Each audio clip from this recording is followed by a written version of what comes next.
Last week, I watched Disney's new movie, Encanto. Great movie, highly recommend this movie. So for those who have watched this movie, don't worry. Here at Corpus Christi, we don't talk about Bruno. No, we don't talk about Bruno. No, at Corpus Christi, we talk about Mirabelle. Yes, so Mirabelle is the main character of the movie Encanto. If you haven't seen the movie, simply she is a teenage girl from Colombia, and she lives in a magical home with her extended family, the Madrigals.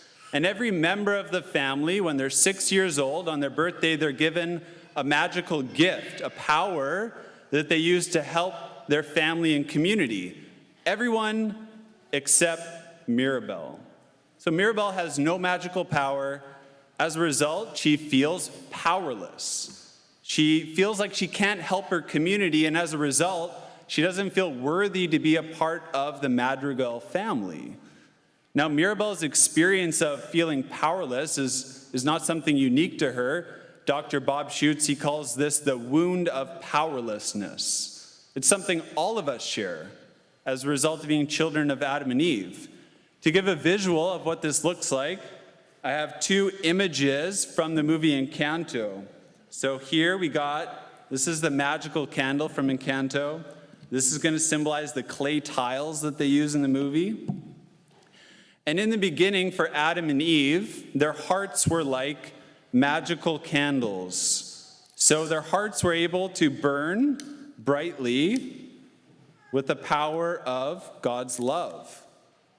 This symbolizes their hearts. It was burning brightly with the light and warmth of God's love. They were able to share that light and warmth of God's love with everyone. That's what their life was like.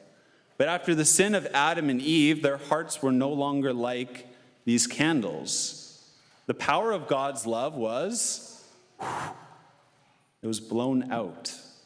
So their hearts became hardened like sin, and their hearts became like clay tiles. So as a result, for their family life, it was no longer that original experience of sharing the light and warmth of God's love. Family life for Adam and Eve was now hardened by sin. And so they felt powerless. They felt unable to share that love of God with each other and with their community. And as a result, they probably felt no longer worthy to be a part of God's family. So like Adam and Eve, we know what this experience is like. We know what it's like to feel the wound of powerlessness. Some people experience it by being on the receiving end of someone else's abusive power. So being bullied at school or harassed at the workplace, classic signs of being on the receiving end of another person's abusive power, and you feel powerless. And other people have experienced the wound of powerlessness by expecting another person you trust to really show power when you need them, but then they don't. So a classic example would be you're at school and you feel like you really need someone to save you, and you see maybe an older sibling or a teacher and they don't step in with power when you need it. Or on a more tragic level, the death of someone that you really felt like they were constantly a source of strength in your life, and they're no longer there. So when they die, you feel like you're weak now because someone you relied upon so heavily for strength is gone from your life. Now, the common way that we respond to feeling these wounds of powerlessness due to original sin is like Adam and Eve, our hearts become like clay tiles. In the movie Encanto, this was Mirabelle's first response. If you've watched the movie, you know her song, Waiting on a Miracle. This is what she says. Don't be upset or mad at all. Don't feel regret or sad at all. Hey, I'm still part of the family, Madrigal, and I'm fine. I'm totally fine. But as we see in the movie, Mirabelle's response of just shutting down, hardening her heart, doesn't heal that experience of feeling powerless. It just makes things worse. And when you see in the movie Encanto, as it progresses, what happens is that Mirabelle gets in a really heated argument with her grandma, Abuela Alma, the family matriarch. And if you're watching the scene, you see what happens to the home while they get in this argument. the home starts cracking and breaking. All of the clay tiles of the home start breaking. And it really symbolizes that's what's happening in the family. The family is literally breaking apart as they get in this argument. And so we know what that's like when we have that same experience, heated arguments, the ways we shut down our hearts from experiencing intimacy and love with others. The cracks and breaks in the family start to become visible, and it causes serious damage. But the good news, like we always have good news, we're here at Mass, is that God himself, in the person of Jesus, came into this world to heal this wound of powerlessness. How did he do it? Well, first, by his suffering, passion, and death, Jesus took on the wound of powerlessness. Most visibly, when you look at the cross, he was nailed to the cross in the most powerless form by the evil powers of this world. So he received and he shared fully in that wound of feeling powerless. And then, the good news, by his resurrection, Jesus healed and transformed that wound of powerlessness. How did he do it? By the power of God's love. God's love overcame that wound. But he wasn't done. It was not just his experience. It was something he wanted to share with us. And so he promised his apostles, before he ascended into heaven, he said these words to them: "You will receive power when the Holy Spirit comes upon you, and you will be my witnesses." We see on Pentecost this promise being fulfilled in the lives of the apostles. They received power, and they were powerful witnesses of God's love throughout the whole world. And then this same promise began to be fulfilled in the lives of disciples throughout the centuries. And it's a promise that wants to be fulfilled here today with us too, this same promise. So what does this look like? In the movie Encanto, Mirabelle is a witness of what this promise looks like being fulfilled. And I want to explain it all using these images again of the magical candle and the clay tile. So Mirabelle's heart, simply put, went on a journey from being like a clay tile to a candle. How did it happen?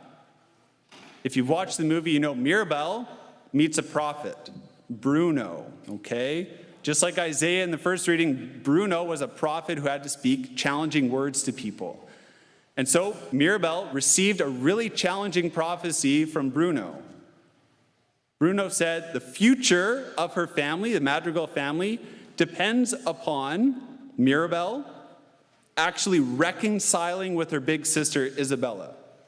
And it's symbolized by this prophetic vision of a big hug. So how did Mirabelle respond? First, she rejected the idea. She's, Isabella?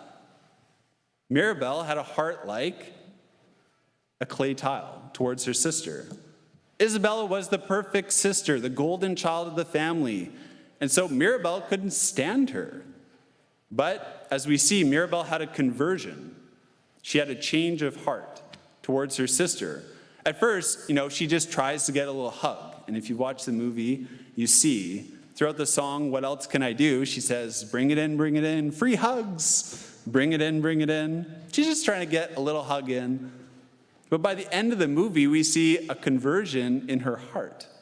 We see a conversion in both of their lives. Mirabelle actually helps Isabella realize she doesn't have to be perfect all the time to live up to the standards of Abuela Alma and the rest of her family, but rather she can be free. She can be her true self, get a little messy, be adventurous, fun. And Mirabelle is able to make that happen. And when we look at the movie, when they finally reconcile and actually hug, like a real hug, what happens in the background? The candle bursts into flames, and you see it burning brightly, and then the cracks of the clay home start to actually heal. Obviously symbolizing Mirabelle went on the journey in her own life towards Isabella, from having a heart like a clay tile to a heart that burns brightly with God's love. And so this conversion moment for Mirabelle set off a chain reaction. She continued to do this in the lives of the rest of her family members, most especially with her grandma, Abuela Alma, who, as the matriarch of the family, as we hear her story, she actually had a very traumatic experience in her past of the wound of powerlessness when her husband, Pedro, had sacrificed himself for her and their 3 young children. And so she felt totally powerless in that moment. And Mirabelle, through her love, was able to help bring healing to the life of her grandma. And by the end of the movie, Mirabelle realized, in the language of today's second reading, if I have superhuman strength like Louisa, I'm the strong one. I'm not nervous. I'm as tough as the crust of the earth is. But do not have love, I am good for nothing for the Madrigal family. And the same can be true for all of them. If I have the power to talk with animals like Antonio or shapeshift like Camilo, but do not have love, I'm good for nothing for the Madrigal family. So at the end of the story, Mirabelle and the rest of her family realize that the real power is not something found in a candle. It's something that they all have. The ability to love is a transformative power. And that's the truth of the story. The candle originally was born by self-sacrificial love of Abuela's husband, Pedro, and it only stayed alive by the self-sacrificial love of the rest of the family. That's the story. So Mirabelle learned her lesson. But what about us?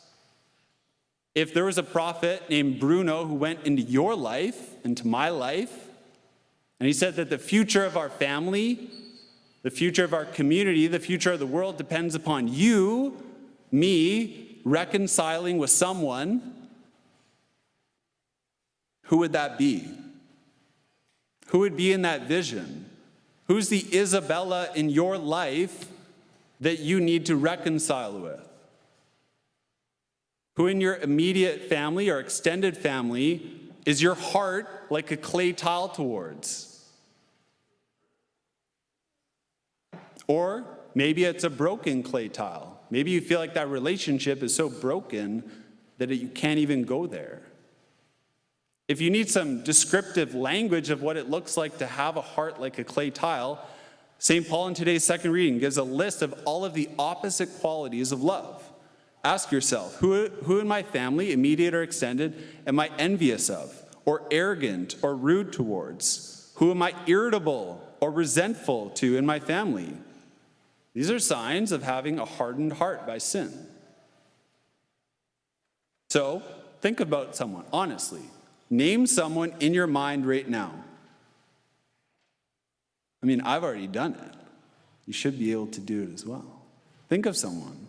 You have a heart like a clay tile towards, someone hardened by sin. You've just cut off connection with them. The great news is that Mirabelle shows us all it takes is one little step of love. This is what St. Therese of Lisieux said. When practicing charity towards others, it is only the first step that's difficult. God will help us when we have goodwill. Only the first step that's difficult. So what can we do? Well, here at Mass, you can pray for this person throughout the rest of the Mass. Think about this person, pray for them throughout the rest of this entire Mass. Place them on the altar.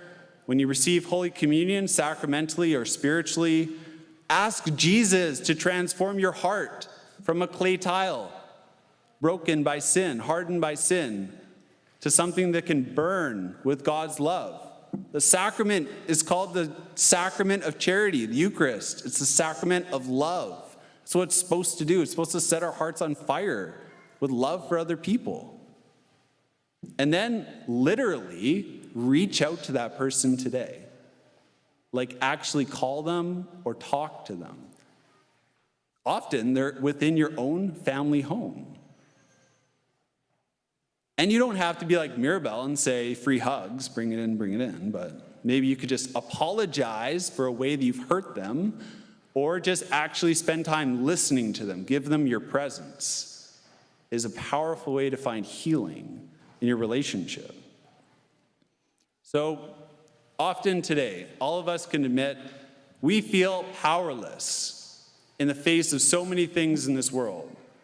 Like Mirabelle, in her song, Waiting for a Miracle, many of us can feel like we're waiting for a miracle for COVID just to end so we can go out and make a difference in this world, without realizing that the only thing that can actually make a difference in this world is love. And we've all been given this capability. That's the only power that can make a difference in this world. Jesus proved it by his passion, death, and resurrection. It's the only power that can heal the wound of powerlessness.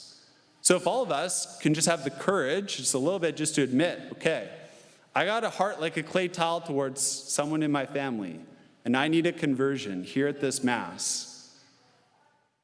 And then strive when we leave here to actually start sharing that light and warmth of God's love with that person.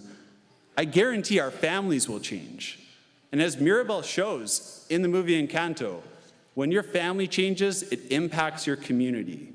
And when your community starts to change, it impacts the world. I'll leave you with this. St. John of the Cross, he said, at the end of our lives, we'll be judged on one thing and one thing alone: how well we loved. So let's start living with this end in mind and go out there and love.